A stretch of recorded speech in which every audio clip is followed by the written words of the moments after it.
বডির একটা বিশেষ পার্ট চর্বি, মানে অনেকে বেশি চর্বি হয়ে যায়, এই লাইপোসাকশন করে কি চর্বি কমানো যায়? কয়েকটা জায়গায় গায়ে চর্বি একবার জমে গেলে যেতে চায় না, যেমনি তলপেট, গলা, হাত, বাটক, স্যাডেল ব্যাগ। এবং যতই আপনি এক্সারসাইজ করুন, যা ইচ্ছে করুন, কিন্তু তাড়াতাড়ি চর্বি যায় না। এবং এই যে লোকালাইজ কালেকশন অফ ফ্যাট যে জায়গায় এসছে, সেখানে কিন্তু লাইপোসাইন খুব ভালো কাজ করে।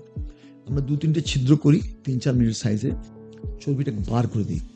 চর্বিটা গায়ের বাইরে একটা গামলায় জমা হয়।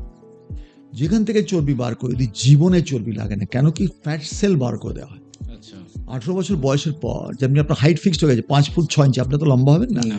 গায়ে ফ্যাট সেলের সংখ্যা নির্দিষ্ট হয়ে যায়, বাড়লে সাইজে বাড়ে, সংখ্যায় বাড়ে না। আচ্ছা। ধরুন গায়ে 5 লক্ষ ফ্যাট সেল, পেটে 1 লক্ষ ফ্যাট সেল, যদি পেট থেকে 70 বার করে দিই, তাহলে 4,30,000 ফ্যাট সেল থাকবে।